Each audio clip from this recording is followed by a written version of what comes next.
The elevator was broken again. Nora Chen stood at the bottom of the stairwell of her building on Halsted Street, staring up at 7 flights of steps with the particular brand of exhaustion that had no name. Not tired. Past tired. The kind of hollow that lived behind your eyes and made the world look slightly too bright, slightly too loud, slightly too much. She shifted the weight of her bag groceries, mostly store brand, the kind with no pictures on the boxes, and started climbing. 3rd floor. Her feet ached from the double shift at the restaurant. 4th floor. The tip money in her apron pocket totaled $31. 5th floor. The eviction notice she'd collected from the mailbox was folded into a tight square in her jacket. She hadn't opened it. She already knew what it said. 6th floor. The lights on this landing had been out for 3 weeks, and the landlord had stopped returning her calls. 7th floor. She stood in front of apartment 714 and pressed her forehead against the cool metal of the door. Just for a second. Just breathe. Inside, she dropped her bag on the kitchen counter and didn't turn on the lights. She'd learned that darkness was cheaper than electricity and easier than looking at the apartment the way it really was, small, worn, full of second-hand furniture that had belonged to other people's better lives. She sat at the kitchen table and put the eviction notice in front of her. Opened it. 14 days. 14 days to produce 3 months of back rent or vacate. She did the math quickly, the way she always did math now, like a person running from something. She had $412 in her checking account. She owed $4,200. The numbers sat there in the dark. Nora was 27 years old.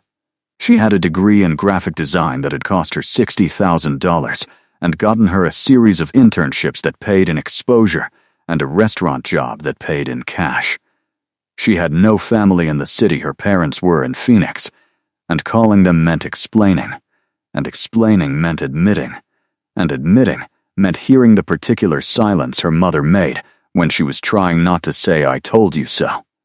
She had friends who had slowly become people she used to know, the natural erosion of being too tired to show up, too broke to split the bill, too ashamed to explain why she kept canceling.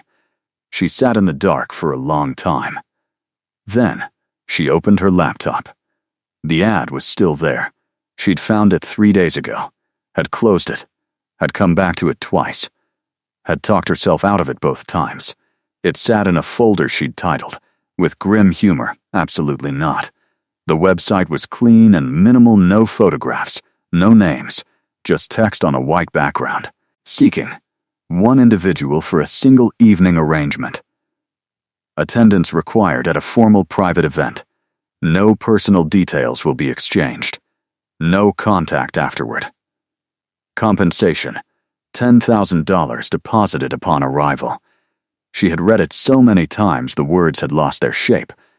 $10,000. It was not an escort listing. She had checked.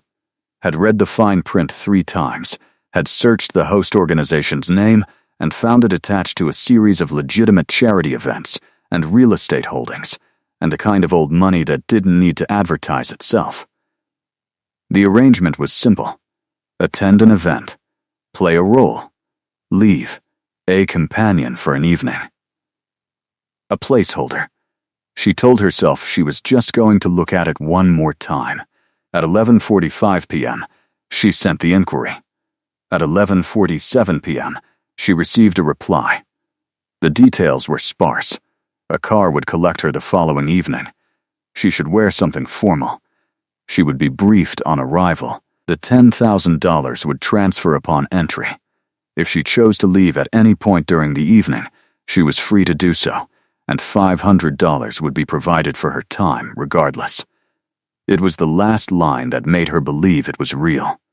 Scams didn't offer exit clauses. She sat with the laptop open until 2 in the morning, reading and rereading, turning the decision over in her hands like a stone. Then she thought about the eviction notice on the table. She thought about her mother's silence. She thought about climbing those 7 flights of stairs for the rest of her life, or not being able to, because there would be no apartment to climb toward. She wrote back, "I'll be ready at 7. She slept better than she had in months. The car was a black town car, the kind with tinted windows and a driver who didn't speak unless spoken to. Nora sat in the back in the only formal dress she owned, navy blue, bought second-hand for a job interview 2 years ago, pressed 3 times this evening until the fabric held its shape through sheer determination. She watched the city change outside the window, her neighborhood, then the better neighborhood, then the neighborhood that didn't have a name because people who lived there didn't need one. The building they stopped in front of was old in the way that only money could preserve. Stone facade, iron railings, the kind of architecture that said we have always been here and we will be here long after you are gone. There were no signs, no event banners, just 2 figures in dark coats flanking the entrance and a door that opened before she reached it. A woman appeared at her elbow, mid-40s, severe dark suit, silver hair pulled back with the kind of precision that suggested she had never once in her life been caught off guard. "Miss Chen," she said it the way people said names when they'd read them from a file. "Welcome, I'm Vera. I'll be walking you through tonight's arrangement." "What is the arrangement, exactly?" Nora asked. She had promised herself she would ask directly. She had spent 27 years being polite when she should have been direct, and she was trying to stop. Vera looked at her with something that might have been approval. "You are here to attend a formal gathering as a guest of the house. You will be introduced as an associate. You will not be asked to speak at length. You will not be asked to do anything that makes you uncomfortable. You will eat excellent food, stand in beautiful rooms, and leave at midnight with $10,000 and a car home." "And the host?" Vera paused. 1 beat. Just 1. "He is a private man. He values discretion above all else. Tonight is a business obligation he would prefer to navigate with company rather than without it." Nora nodded. That she understood. She had spent years making herself useful to people who needed something filled in. The money transferred to her account at the door. She checked her phone, saw the number, felt something loosen in her chest that had been pulled tight for so long she'd forgotten it was there. She walked inside. The entrance hall was the kind of room that made you feel like you had arrived somewhere important without knowing why. High ceilings with plasterwork that had no right to be that detailed, dark wood floors that gleamed like still water, and chandeliers that scattered light in patterns Nora's design brain immediately started cataloging warm amber, not white, deliberately chosen, the kind of lighting that made everyone look like a better version of themselves. She followed Vera through the hallway and into a large reception room where perhaps 60 people stood in small groups, all dressed in the quiet, expensive way of people who had nothing to prove. No sequins, no statement pieces, just fabric that draped correctly and jewelry that caught light without asking for attention. Nora looked down at her pressed navy dress and felt the familiar calculus of not quite right. Vera stopped at the edge of the room. "He'll be a few minutes. Stand here. Take a drink from the tray when it passes. Look comfortable. Can I ask what he looks like?" "You'll know him," Vera said, and walked away. That was not an answer. Nora took a glass of something pale and cold from a passing tray and stood at the edge of the room and watched people. She had always been good at watching. It was a skill that came from years of being the person in the room who didn't quite belong you, learned to read the room before the room read you. She watched the clusters and could feel the invisible architecture of allegiance and tension. 2 men near the fireplace who kept glancing at the door, a woman in green who smiled at everyone and watched everything, an older couple who moved through the room like they owned the air in it. Then she felt it. It wasn't a sound or a movement. It was more like a shift in pressure, the way the atmosphere changed before a storm. The room didn't go quiet, that would have been too obvious, but something in the collective body language of 60 people adjusted. Subtly, the way people adjust when someone powerful enters a space and they don't want to be caught noticing. Nora turned. He stood at the far entrance. Her first thought was that he was tall. Her second thought, following immediately, was that tall was not the right word. He was the kind of person who occupied space differently than other people, as though the room had arranged itself around him without being asked. Dark hair. Sharp features. A suit so dark it was almost black, worn with the ease of someone who had never once in their life dressed to impress. And his eyes, when they found hers across the room, were the color of deep water. Not blue, not gray. Both, and neither, the kind of color that changed depending on the light. He walked toward her, and the room adjusted again, conversations continuing but spines straightening, gazes flickering. Nobody stared directly. Everyone noticed. Miss Chen. His voice was low and unhurried, a voice that had learned long ago that it didn't need to raise itself to be heard. "I'm told you're here as my guest this evening." "You're told correctly," she said. Something shifted at the corner of his mouth. Not quite a smile. "I'm Kale." Just Kale? Just Kale tonight. She accepted that. She had agreed to discretion after all. "My name is Nora." "But you already know that." "I do." He accepted a drink from the tray without looking at it, his eyes still on her.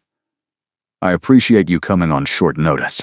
I appreciate the compensation," she said, and immediately wondered if that was too blunt.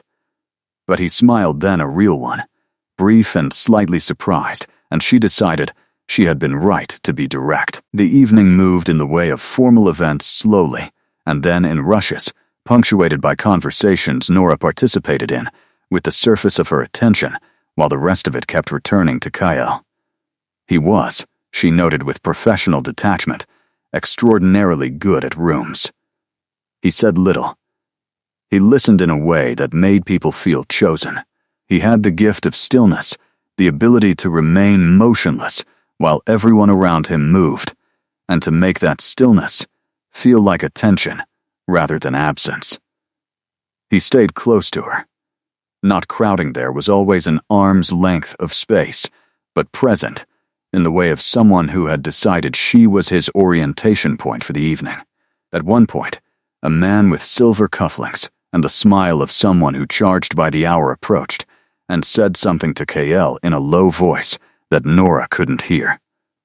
Kale's expression didn't change, but something in his stillness shifted, a tightening, almost imperceptible. He glanced at Nora. "Would you excuse me for 10 minutes?" "Of course." She watched him cross the room and disappear through a side door with the silver cufflinks man. She watched the room recalibrate in his absence, like a tide adjusting to the moon. Vera materialized at her elbow. "You're doing well. I'm just standing here." "That is," Vera said with complete seriousness, "more difficult than it sounds in a room like this." Nora looked at her. "What kind of room is this exactly?" Vera smiled for the first time, the kind where what you don't say matters more than what you do. She moved away before Nora could ask a follow-up. Kyle returned 12 minutes later. She knew because she'd counted. He came back to her side with the seamlessness of someone returning to a position they'd already decided was theirs. He didn't explain the absence. The room thinned slowly pairs, and groups drifting toward exits with the unhurried certainty of people who had cars waiting. At 11:50, Kyle turned to her. "There's a matter I need to address before midnight. It requires a witness." He paused. "It's a formality. Vera can explain." Nora looked at him. In the warm amber light, he was difficult to read, not cold, not unkind, but sealed in the way of someone who had learned that expression was a form of exposure they couldn't afford. "What kind of formality?" she asked. "The kind that requires a signature and takes approximately 4 minutes. She should have asked more questions. She would think about that later, lying in a bedroom she didn't recognize, staring at a ceiling she had never seen before, wearing a ring she had not put on herself. She would think about how easy it had been to agree to something she didn't understand, because a man with deep water eyes had called it a formality, and her bank account had just received $10,000, and she had spent so long saying yes to things just to survive that the word no had become a stranger in her mouth. She said, "Lead the way." He led the way. The room they entered was small and very quiet. Wood-paneled walls, a fireplace with low flame, a desk with 2 chairs facing it and one behind it, where an elderly man in a dark suit sat with the gravity of someone whose entire profession was wait. There was a document on the desk, and standing to the side, Vera and 2 others. Nora didn't recognize a woman with the posture of someone trained for ceremony, and a man whose role she couldn't immediately place, but whose presence felt official in the way of people who existed to make things legal. Nora looked at Kyle. "What is this?" He held her gaze.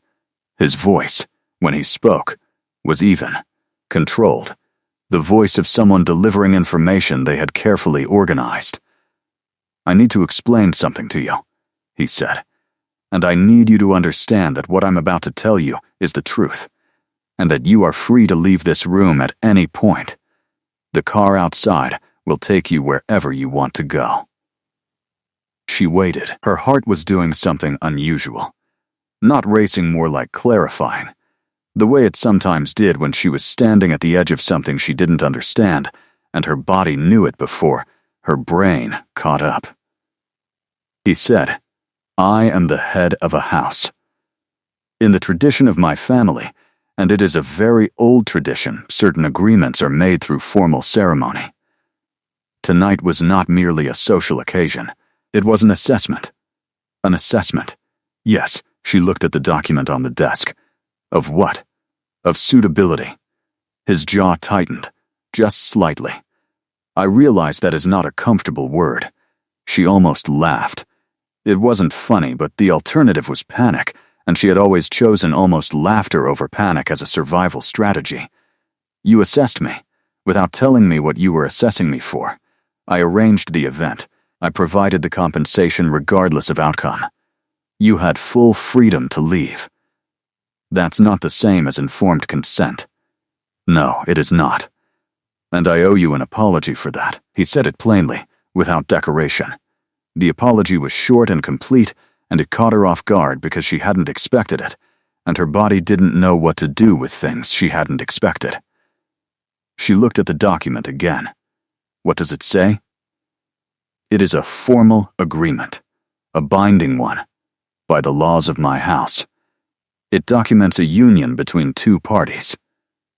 Nora was quiet for 3 full seconds. "A union," she repeated. "A marriage. By our tradition, it requires the consent of both parties, witnessed and signed. It is not." "Let me stop you there." She heard her own voice come out steadier than she felt. "You are telling me that tonight was an evening designed to end in a marriage proposal, in a marriage agreement. There is a distinction. I'm going to need you to explain that distinction very carefully."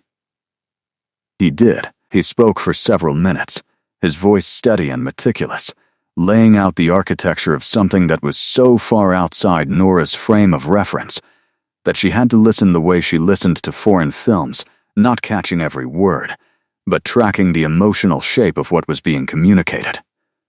An old house. An old obligation.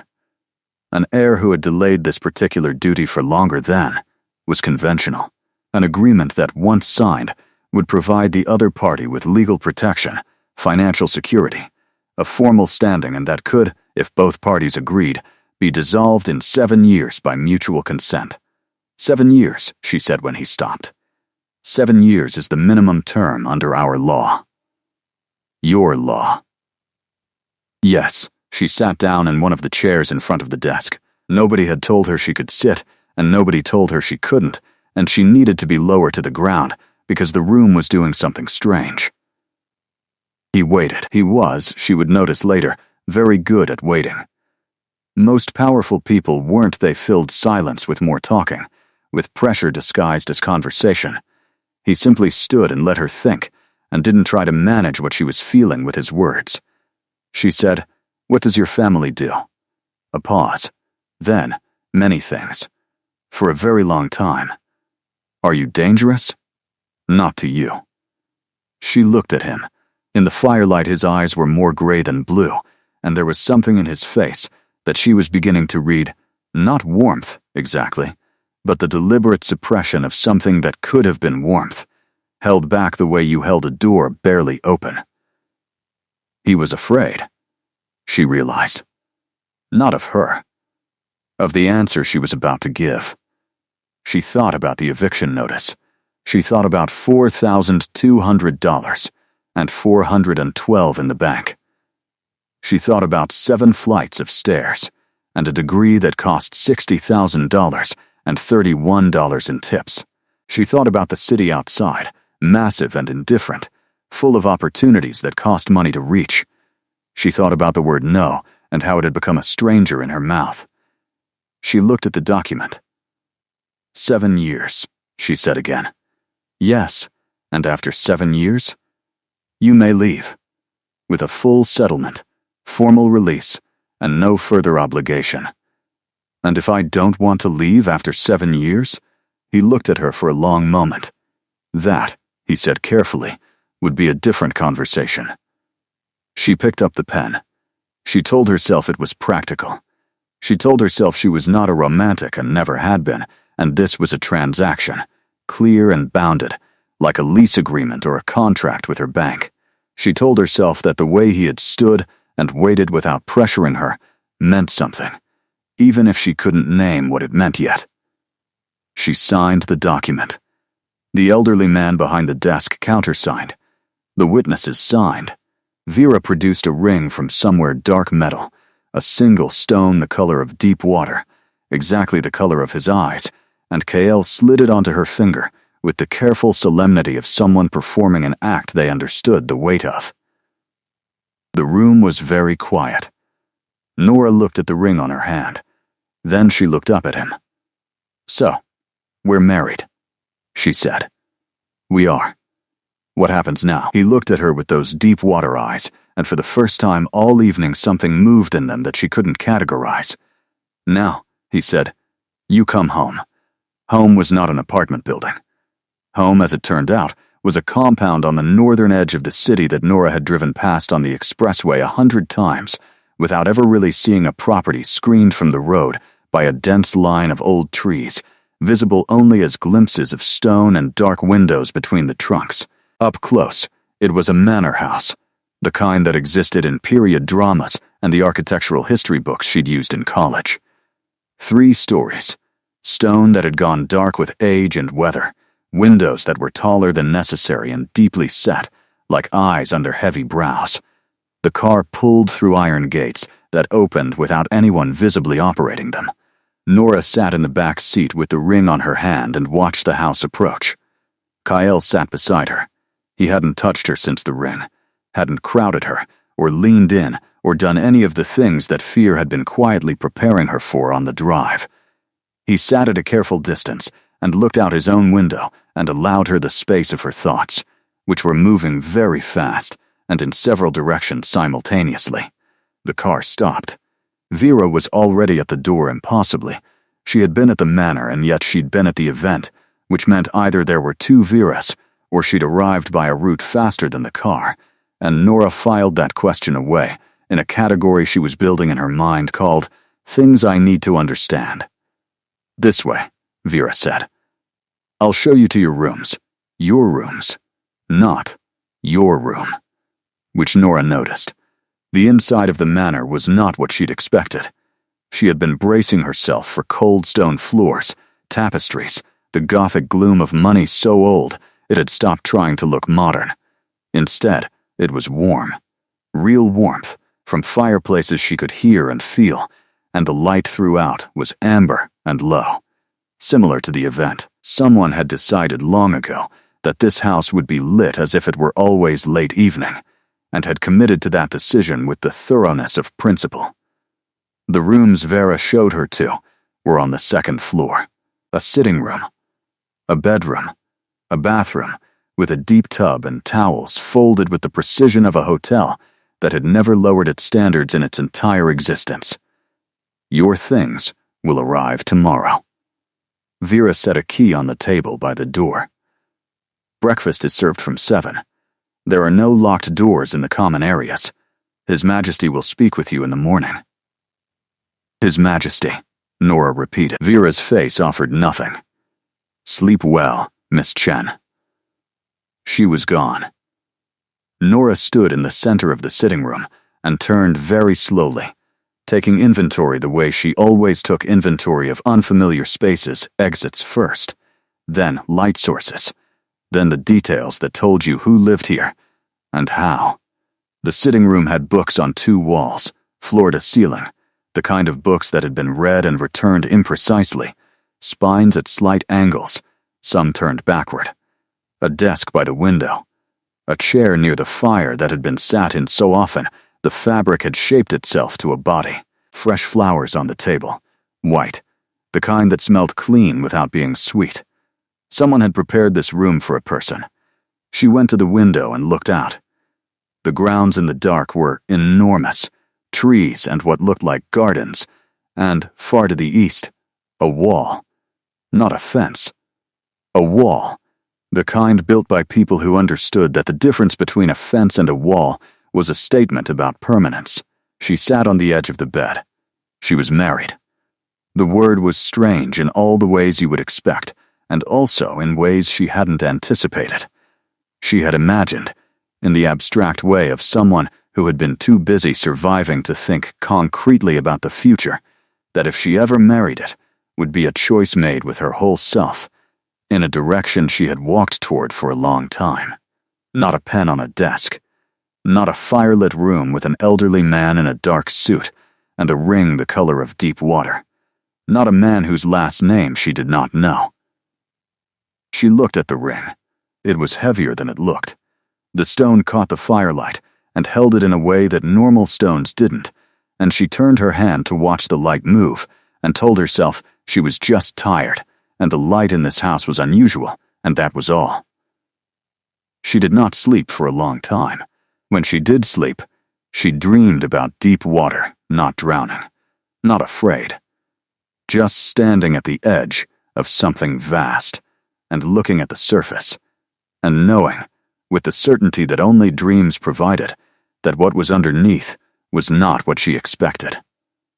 Breakfast was set in a small dining room off the main hall, a table for 2, which told her the household had decided not to leave the matter of mourning ambiguous. Kyle was already there when she arrived, sitting with coffee and a newspaper, an actual physical newspaper, which struck her as either charming or anachronistic. She hadn't decided yet. He stood when she entered. She noted that. It was the kind of automatic courtesy that came from a long time of practice, not performance. She sat across from him. A plate appeared from somewhere she hadn't seen anyone with food arranged with the same artful precision as the event the night before. "You didn't sleep," he said. It wasn't a question. "I slept eventually." He nodded. He looked different and daylight still contained, still that quality of careful stillness, but less formal. The suit was dark but simpler. There were lines at the corners of his eyes that she hadn't noticed in the amber evening light. "I owe you more explanation," he said. "Yes," she agreed. "You do." He looked at her with something that might have been relief, as though he had been afraid she would perform civility, and was glad she hadn't. He set down the newspaper. He talked for a long time. She listened. The house was old. Not metaphorically old historically, practically, structurally old.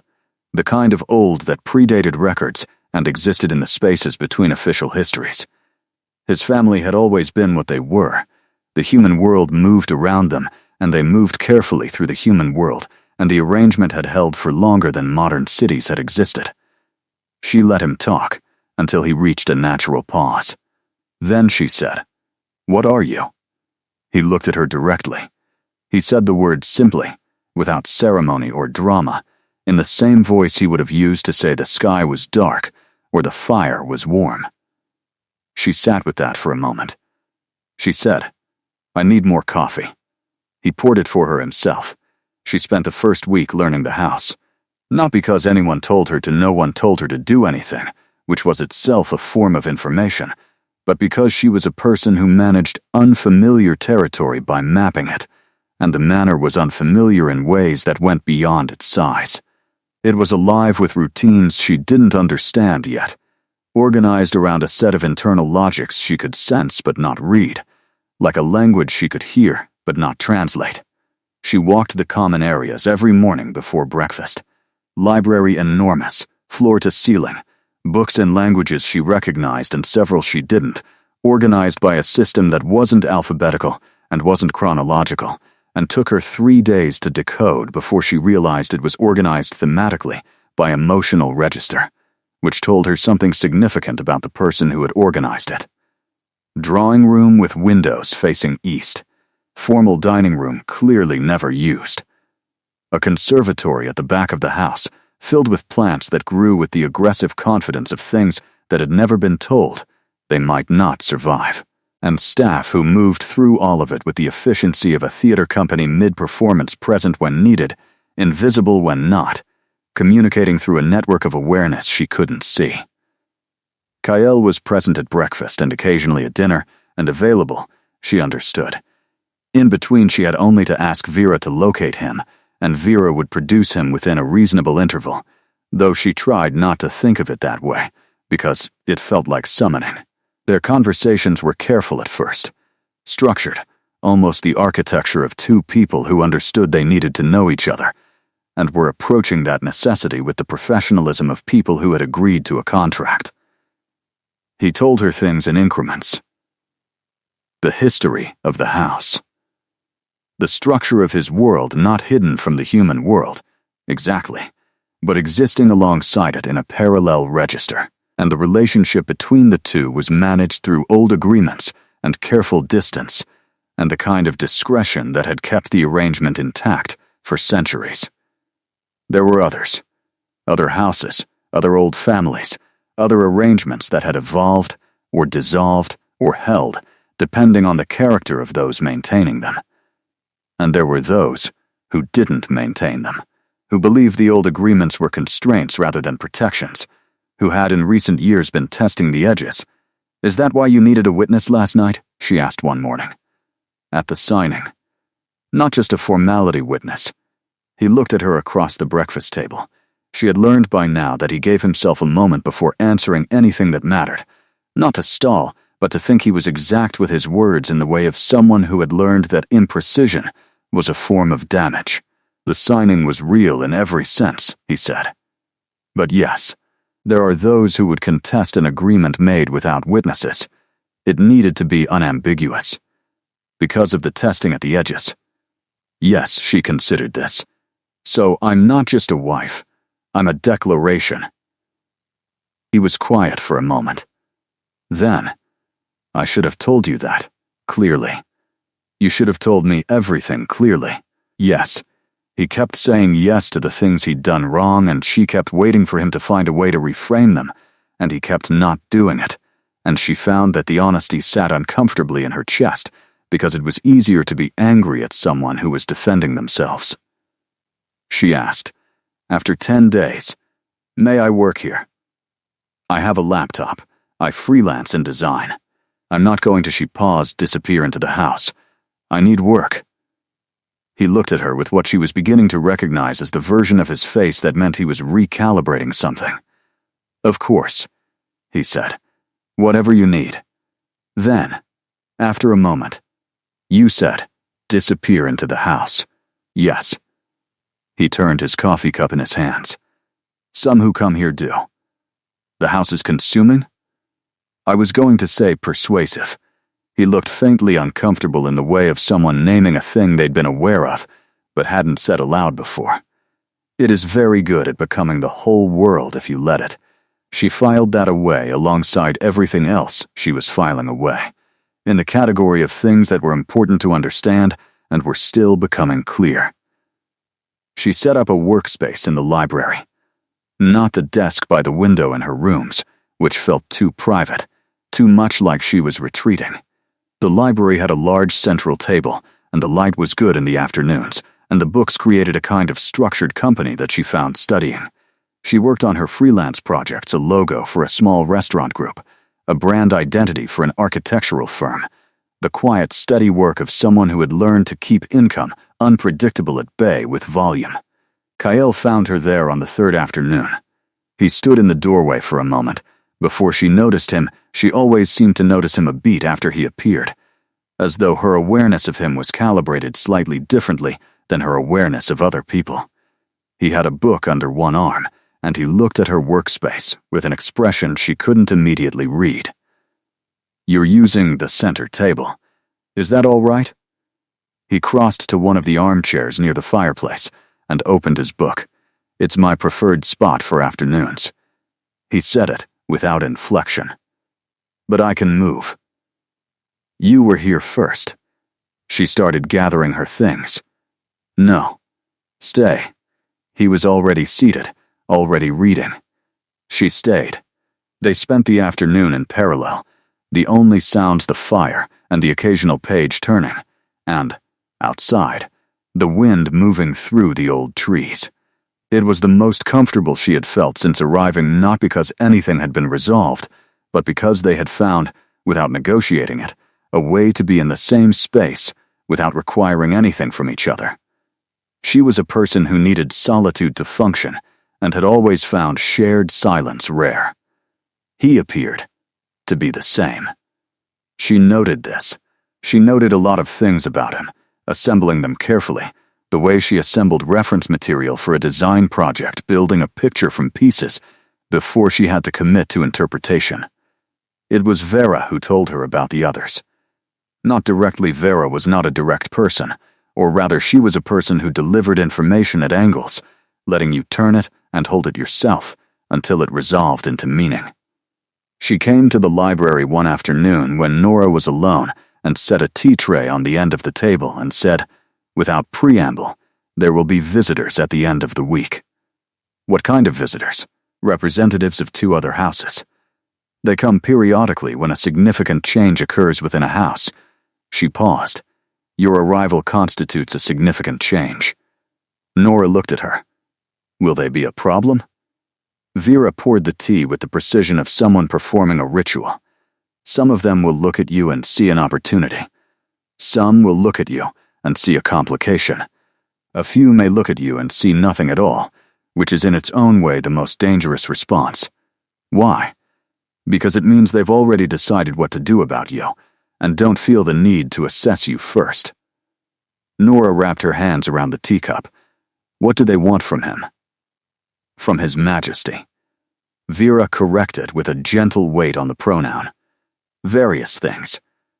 What they want from you is simpler. They want to know if you are a weakness. Am I?" Vera looked at her for the first time directly, with an assessment so thorough and unhurried that it felt like being read. "That," she said, "depends entirely on what you do with the next several days."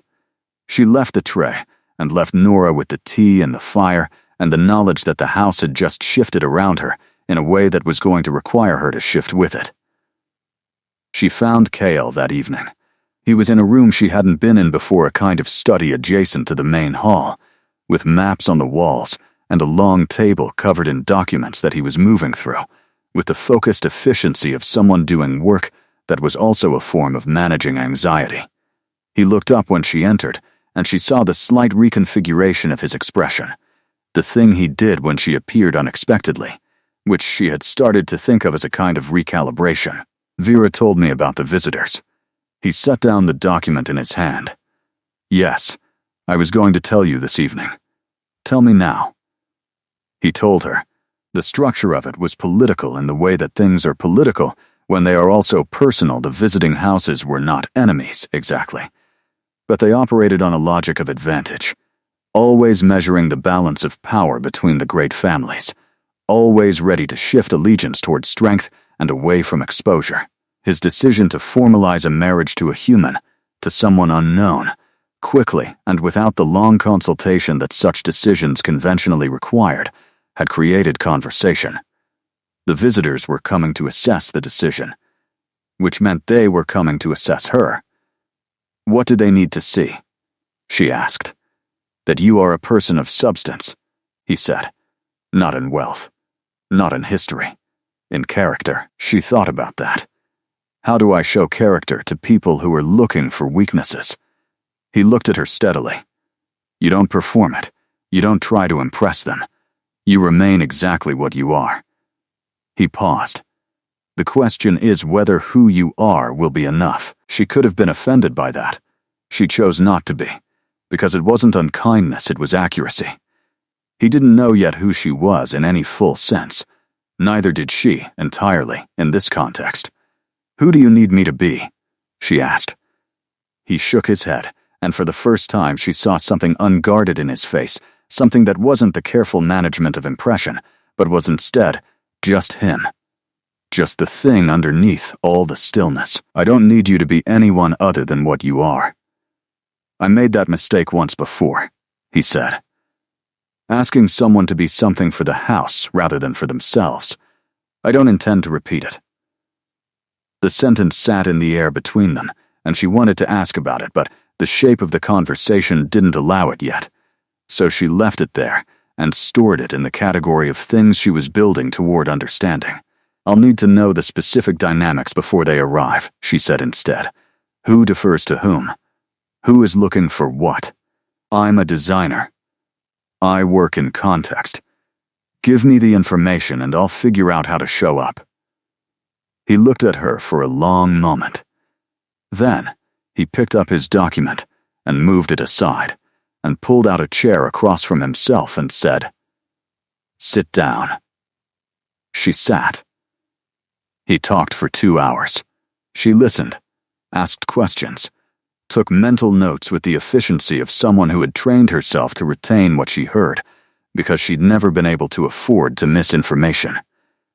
By the end of it, she had a picture imperfect, partial, the way all pictures were before you had been in the room of what she was walking into at the end of the week. Before she left, she stopped at the door. You said you'd made that mistake before. Asking someone to be something for the house. He didn't look up from the table. Yes. What happened? A pause, long enough to have weight. She left, he said, before the 7 years, which she had every right to do. Nora looked at him. There was nothing theatrical in how he said it, nothing that asked for sympathy. Just a fact delivered in the tone of someone who had long since finished the harder work of processing it and was left only with its outline. She said, "I'm not her." He looked up. "I'm telling you that as information," she clarified, "not as a reassurance, just so you have it." He held her gaze, then he nodded, once, with the weight of someone who had received something they hadn't known how to ask for. She went back to her rooms. She lay awake for a while, looking at the ceiling, turning the ring on her finger without thinking about it, the way you turn something familiar in a hand that is still learning its shape. The visitors arrived on a Thursday, 3 from the northern house, an older man with the deliberate authority of someone who had been the most significant person in every room for so long that significance had become structural. A woman of perhaps 40, with intelligence behind her eyes and no warmth in front of it, and a younger man who stood half a step behind the older man and whose primary function appeared to be observation. 2 from the coastal house, sisters, Nora determined within the first 5 minutes from the particular shorthand of their interactions.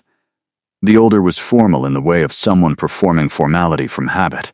The younger was curious in a way that was almost aggressive. She looked at everything with the hunger of someone cataloging. They gathered for dinner in the formal dining room, which had been, Nora understood now, precisely why the formal dining room existed. She dressed carefully. Not to impress, she had committed to Cale's instruction to remain herself, but with the specific intentionality of a person who knew that clothes communicated before mouths did, and she wanted to communicate correctly. She wore black, simply cut, the ring visible. Deliberate choices. She was not trying to look like someone from this world. She was trying to look like someone comfortable in their own. Kyle came to her door to walk her down. He looked at her for a moment when she opened it. Then he said, "Ready?" She said yes. He offered his arm. The gesture was formal, appropriate to the occasion, but his hand when she took it was warm, and he held her arm with a steadiness that was not performative, and she understood that whatever else this evening was, he wanted her there with him, not as an object of display, but as a person beside him. That mattered. They walked down together. She watched the room absorb them as they entered. The northern elder's gaze moved over her with the precision of appraisal. The coastal sisters exchanged a look. The younger observer stepped infinitesimally forward. Nora looked at none of them directly. She looked at the room, the table, the fire, the arrangement of the space, the way she looked at any project she was about to work in. Getting her bearings, not performing ease, actually finding it. Dinner moved through its courses. The conversation was layered in the way of gatherings where the real business is never the announced subject, ostensibly about shared history, territorial concerns, recent events in the wider network of houses, but underneath about Nora, always returning to Nora with the oblique persistence of a current beneath a surface. The northern elder addressed her directly for the first time over the third course. "You came from outside the world," he said. A plain statement, not quite hostile, not quite neutral. "Yes," she said. "How do you find it?" "Larger than it looks from the outside. More organized." She paused. "More afraid than I expected." The table was very briefly quiet. The elder raised his eyebrows. "Afraid of what?" "Of what changes when boundaries shift," she said. "I understand that. In my work, I've watched organizations react to new elements with exactly this kind of structured concern." She held his gaze. "It's not personal. It's preservation instinct. The trick is figuring out whether what you're preserving is actually worth protecting, or whether you've been protecting the form of something and forgotten the substance." The elder looked at her for a long moment. Then, at KL. Then, back at her. He picked up his wine glass.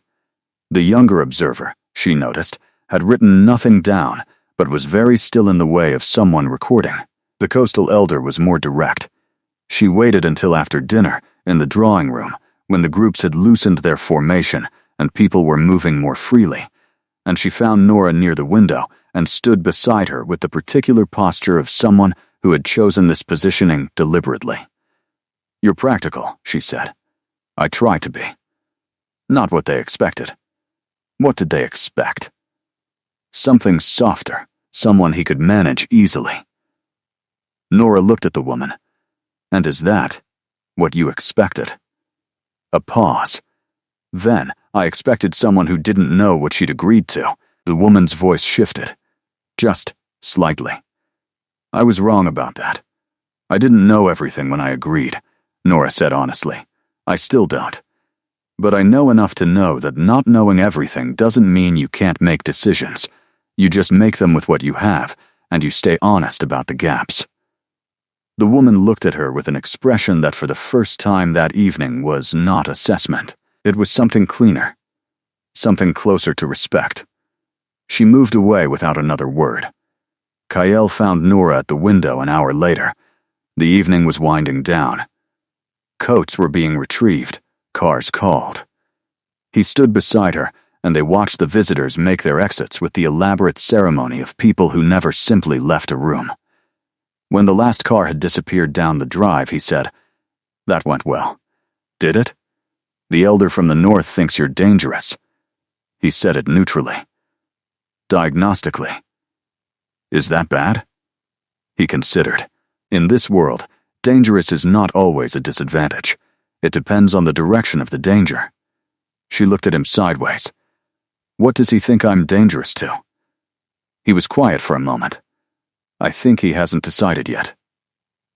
She turned back to the window. The ring on her hand caught the light from the fire behind them and held it briefly. A small, deep water glow. She thought about the eviction notice, the 7 flights of stairs, the $31 in her apron. She thought about how far she was from that apartment, and what it would mean to go back, whether she even could, whether the person who had lived that life was still the same person wearing this ring in this house, watching old-world cars disappear into the dark. She thought about the word home and all the ways it had stopped meaning what she'd thought it meant. Kyle said, quietly, "Thank you. For tonight." She said, "You're welcome." Then after a moment, "I have more questions." "I know," he said. "I have more answers." They stood at the window a while longer, the house quiet around them, the night outside very dark and very old.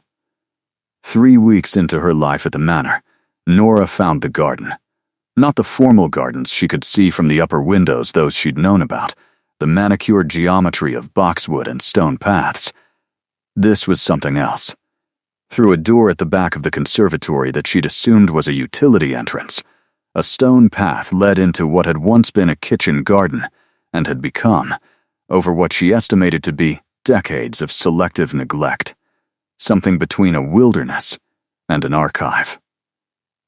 Old roses gone structural, herb beds still producing despite their abandonment, trees that had been planted for purpose and had outlived their purpose and continued anyway. She spent an hour there the first afternoon, just walking. When she came back inside, Vera was waiting in the conservatory doorway with an expression that suggested she had been watching. "I didn't know that was back there," Nora said. "Few people do," Vera said. His Majesty's wife planted most of it. His first wife. She paused on first with the deliberate precision of someone placing a piece of information where it could be found. She had a preference for things that grew without instruction. Nora looked back through the glass at the wild garden. What was she like? Vera considered. Principled, she said finally. Uncompromising, she believed very strongly in what she believed in. And when she left, the house changed. Vera said it plainly. He changed. He became more careful, Nora supplied. Yes, more careful. Vera looked at her. He was not always so still. She left Nora with that and went back to being invisible in the way of the manor's staff. Nora went back to the garden the next day, and the day after. She started working in it not out of sentimentality, but because she had always needed to do things with her hands when she needed to think, and the garden gave her hands something to do while her mind worked. She cleared the paths first, then the beds that were most reclaimed. She found tools in a low stone shed, old but clean, cared for, as though someone had maintained them against the possibility of use. She found KL there on the 4th day. He stood at the edge of the stone path, looking at the work she'd done, with an expression she hadn't seen on him before. Something complicated, something that was feeling several things at once and hadn't organized them yet. "I'm sorry if this was," she began. "No." He shook his head. He walked forward slowly, into the garden, stopping at one of the old rose structures, touching the wood of the training frame with 2 fingers. "She planted these." "I know. Vera told me. Is it all right that I'm out here?" He turned to look at her. His face in the outdoor light was different from how he looked inside, less composed, somehow, as though the controlled amber of the house was a form of armor and daylight got through it differently. Yes, more than all right. She went back to the bed she'd been clearing. After a moment, she heard him sit down on the low stone bench at the garden's edge. She worked for a while. He sat and watched her, not speaking. There was a version of this that would have been uncomfortable being observed in silence, but this wasn't that. It was more like the afternoons in the library, 2 people in parallel, not requiring anything. Eventually she said, without looking up, she left because you asked her to be something for the house. A long pause. "Not exactly," he said. "I asked nothing of her. But the house asked things. The obligation of it. The structure. She wanted a life with fewer walls." He was quiet for a moment. "I don't think I understood at the time how the house can become the walls. Do you understand it now?" "I'm still learning the difference between structure that holds something together and structure that holds something in." She sat back on her heels and looked at him. He was looking at the roses, at the wild climbing roses that had gone far beyond their training structure and were now just growing in whatever direction they chose. She said, "I grew up in a very small apartment in Phoenix. 2 bedrooms, 5 people. I used to sit on the fire escape at night and look at the city and feel both trapped and like the city was possibility. Both at once, every time." She paused. "I've always lived in the middle of contradictions. I'm not afraid of them." He turned from the roses and looked at her. "Most people want contradictions resolved," he said. "I know." She turned back to the garden bed. "But resolving them usually means losing something true." The garden was quiet except for the wind and the sounds of her working, and somewhere far away a bird she didn't recognize. He came back to the garden the following day without being asked. And the day after that. They developed a rhythm. She worked. He sometimes helped and mostly watched, and occasionally talked not about the house or the politics of his world, but about other things, the gradual disclosure of a person who had been careful for a long time and was making small decisions about what to uncage. He'd read everything, in the way of someone with centuries at their disposal, and a mind that had never stopped wanting to fill itself. He had opinions about architecture, about design, about the difference between things that aged well and things that merely survived. He was funny, occasionally dry, deadpan, the humor of someone who had decided not to perform it but didn't mind if you caught it. She found herself looking forward to the garden. She found herself looking forward to him. She noted this carefully, the way she noted everything, turning it over and placing it precisely where it belonged, not denying it, not elaborating it into something it wasn't yet, just holding it honestly, the way she tried to hold everything. It was the northern elder who moved first. Kyle told her over breakfast, his face carefully organized into the version of itself that meant the information was serious, and he had already processed the first layer of it and was presenting it to her cleanly. Emmerich the Elder has made a formal challenge, not to the marriage itself, to the process. He's claiming the signing was not properly witnessed by a neutral party. Nora put down her cup. Is he right? He has grounds to raise the question. Whether he has grounds to sustain it depends on interpretation of the old code. He paused. There are those who would support his interpretation because it serves their interests, regardless of what the code actually says. What happens if the challenge is sustained? The marriage would be considered provisional, which in practical terms means unprotected, which means you become vulnerable. We both become vulnerable. He said it without drama. The challenge is to the house as much as it is to the marriage. She was quiet for a moment. She was thinking about the night of the signing, the room, the witnesses, the elderly man behind the desk, the specific care that had been taken. Who were the witnesses? She asked. He told her their names. She recognized none of them. Are they neutral parties? 2 are members of my house.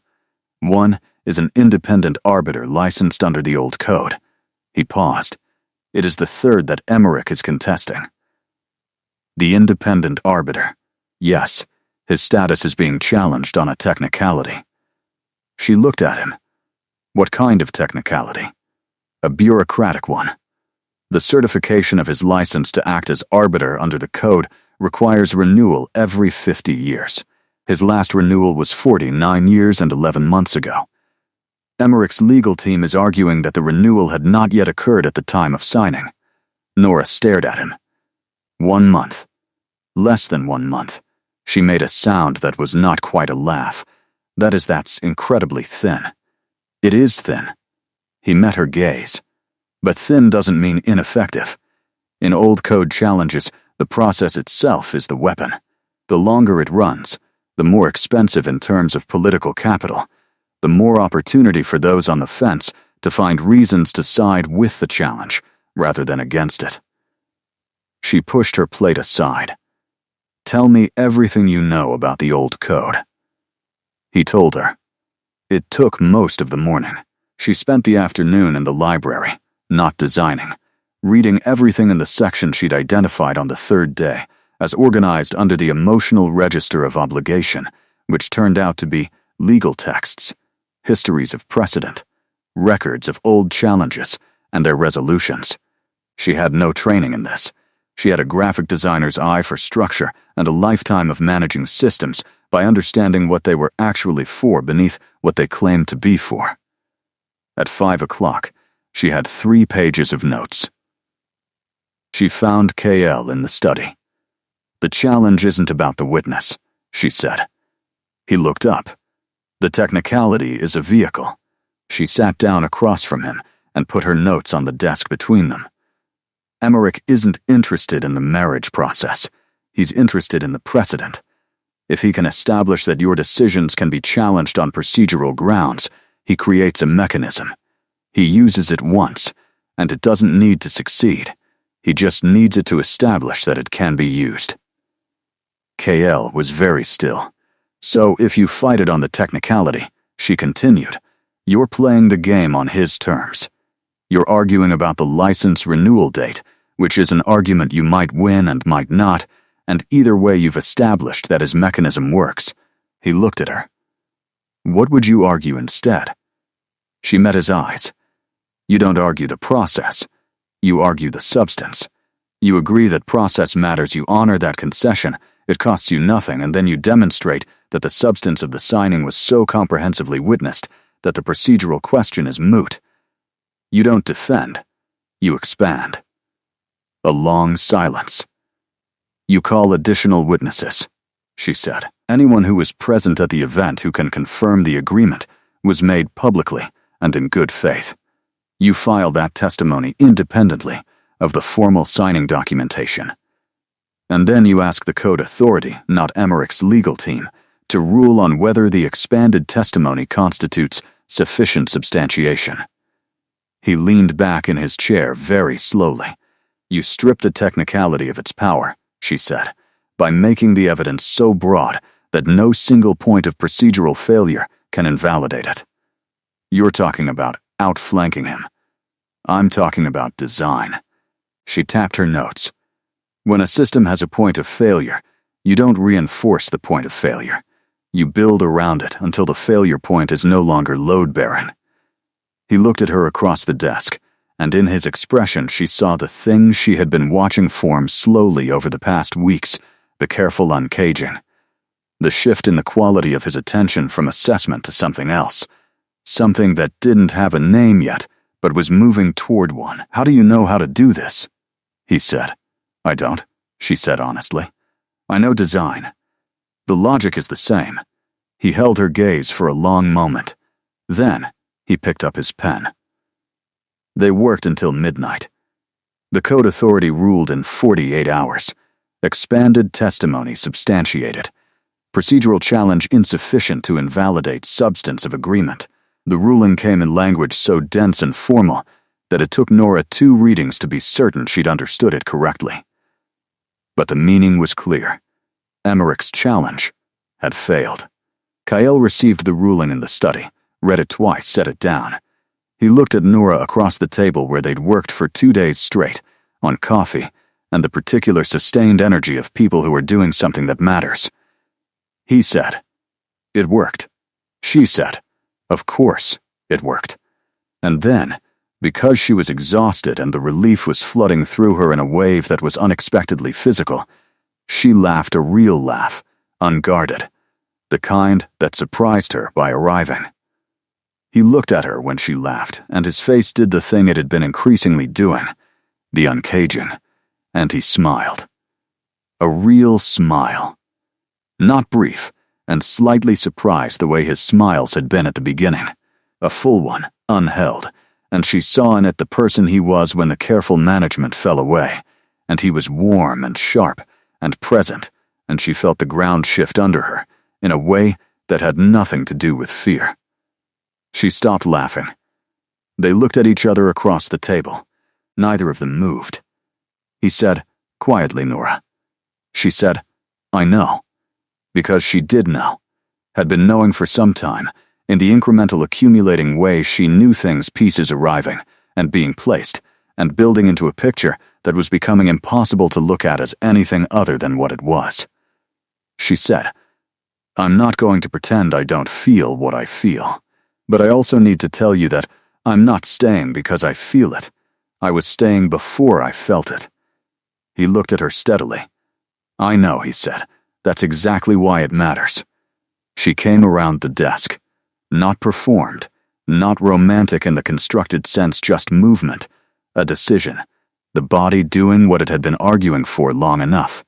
She stood in front of him, and he stood up, and he was close enough that she could see the deep watercolor of his eyes, and all the complexity in them, the centuries, and the grief, and the careful management, and underneath, all of it, the thing that had been there since the subway, the gold thread of something that had been waiting to be seen.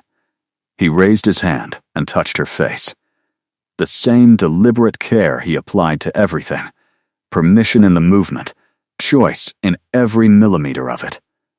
She leaned into his hand. He said her name again, just her name, the way it sounded when it meant something. She kissed him, and the house around them was very still, as though it had been holding its breath for 3 weeks and had finally been given permission to exhale.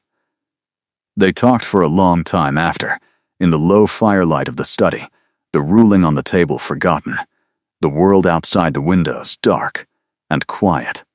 He told her things he hadn't told her before, not strategically, not in the organized briefings of the early weeks, but freely, the way you talk when the reason to guard against someone has dissolved. She told him things too, about Phoenix and the fire escape and the design degree, and the way her whole life had been a series of doors she'd stood in front of and not known whether to go through until the decision made itself. She said, "I don't regret signing." He said, "I know you didn't at first." She shook her head. "I mean from the beginning. Even when I was angry about the way it happened, even when I was figuring out what I'd agreed to, I don't think I ever regretted it." He was quiet for a moment. "Then, I was afraid to hope for that." She looked at him sideways. "You were afraid?" He smiled, the real one. "Occasionally. Don't tell anyone." In the garden the following week, she planted something new. Peonies, from the kitchen garden seed store, which had been maintained against possibility like all the other things in this house. They were slow to establish. They needed years to reach their full bloom. They were not for now, but for what came after now, which was its own kind of statement. Kael sat on the stone bench and watched her plant them. He said, "You're assuming we'll be here to see them." She pressed the soil down over the roots with both hands. "I'm assuming we'll have the choice." He was quiet. She looked up at him. He said, "When the 7 years ends." She met his eyes across the garden. "I know what I want."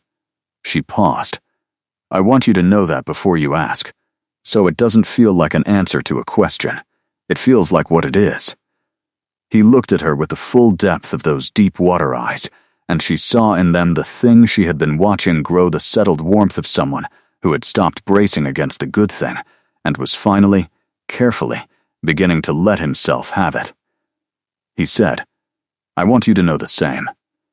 She went back to the peonies. The garden moved in the wind around them, the old roses and the new planting and the trees that had outlived their purposes and continued anyway, growing without instruction, the way the best things did. The months that followed were not simple. Nothing in this world was simple. She had learned that quickly. In the way you learned the texture of a new material by working with it, you didn't know its true character until you had pressed against it from several directions. The challenge from Emmerich had failed, but it had opened a conversation in the wider network of houses, and conversations in this world had long half-lives. There were meetings and delegations and evenings where she sat beside KL in rooms full of very old people with very old agendas, and she had learned by now to move in those rooms with the ease of someone who understood them not belonging to them, never pretending to belong, but fluent, in the way she had become fluent in the manner itself, by paying attention and staying honest about what she saw. She kept designing, The freelance work had grown into something more intentional. She had started taking on commissions for companies connected to Kyle's network, identity work, and visual strategy, the design of things that needed to communicate trust without explaining themselves. She was good at it, better than she'd been before, because she now understood in her bones the difference between surface and substance, and that understanding made her work more precise. Vera brought her tea in the library one afternoon and said, without preamble, "You've become someone this house recognizes." Nora looked up. "Is that different from belonging to it?" Vera considered. "The house belonged to you from the day you arrived. The recognition is you, not the house." She poured the tea. "It's knowing you can leave and choosing the rooms you're in." Nora thought about that for a long time. On an evening in early autumn, she and Cale walked the grounds after dark. They did this sometimes now, a habit grown of the garden afternoons extending into the evenings as the nights came earlier, neither of them having decided to start doing it, and neither of them having considered stopping. The grounds in autumn were extraordinary, the trees turning in colors that the amber indoor light couldn't compete with, gold and deep red, and the particular orange of old maples, and the air sharp and carrying the smell of wood smoke from the house's chimneys. She had been thinking about something for several days. She said, "I want to understand what I am here, not in the formal sense, not the legal title." She paused. "I want to understand what you would like me to be." He was quiet for a while, walking. Then he said, "My wife, first. That's not a small thing in this world, despite how it may have felt at the beginning." She waited. "My partner," he continued, "in the actual sense, not as a front for the house. In decisions, in what we build here." He looked at her. "You've already been that. I'm asking you to know that I see it." She accepted that. "What else?" He stopped walking. She stopped with him. He turned to face her, and in the dark his eyes held the ambient light of the October garden, and she had long since stopped being surprised by the depth of what was in them. "Someone I am learning how to stay for," he said. "Not the house, not the obligation. Someone I am learning to stay for because I want to, not because the old code requires it." She looked at him. She said, "That took a long time for you to say." "I know." His jaw moved slightly. "I've been careful for a very long time." "I know," she said. "I know you have." She reached up and touched the same point on his face that he had first touched on hers, the same calibration of permission, and he held very still and let her. She said, "I'm not going anywhere. Not in 7 years. Not in 70. I made a decision. I don't walk back from decisions when the reason I made them turns out to be real." He covered her hand with his. The October garden was around them, smelling of wood smoke and turning leaves and the deep green scent of the old roses making their last growth before winter, and the house beyond them with its amber-lit windows was full of the life she had built here, the work in the library afternoons and the garden mornings and the long evenings in the study, the slow assembling of a self that had started to fit differently in the world, not smaller, not larger, but truer. She thought about the eviction notice. She thought about it all the way at the back of her mind, the way you think about a storm that has passed not with fear, but with a kind of gratitude for the specific path that the danger cut through your life, the precise way it moved you from one place to another. She had signed a document in a firelit room for $10,000 and the protection of a roof. She had not signed it for this, for the October dark and the amber windows and the hand over hers, warm with the warmth of something that had learned to stop holding itself at distance. But this was what the signing had become. She leaned against him. He held her, carefully, the way he had learned to hold the things that mattered, not gripping, not controlling, just present. Just there. Above them the October sky was immense and full of stars and very old. And Nora Chen, who had sat in a dark apartment 4 months ago with a $4,000 deficit and a degree that hadn't worked, and a life that had been slowly narrowing, stood in a garden of deep autumn color, and felt the particular expansive certainty of someone who had walked through a door without knowing what was on the other side, and found it despite everything. Because of everything exactly wide enough, she said, "I would have done it anyway." Done what? All of it. Even if the money hadn't been what it was. If I'm honest, she felt him shift, just slightly, looking down at her. I would have said yes anyway. Why? She was quiet for a moment. "Because you looked sad," she said finally. And I gave a sad stranger my number, and I have never once regretted following a thing through to where it actually went. He was quiet for a long time. Then he pressed his lips to the top of her head, and the garden held them both, the old roses and the new peonies, and the trees that continued beyond their purposes, growing without instruction, alive in the autumn dark, reaching toward whatever came next.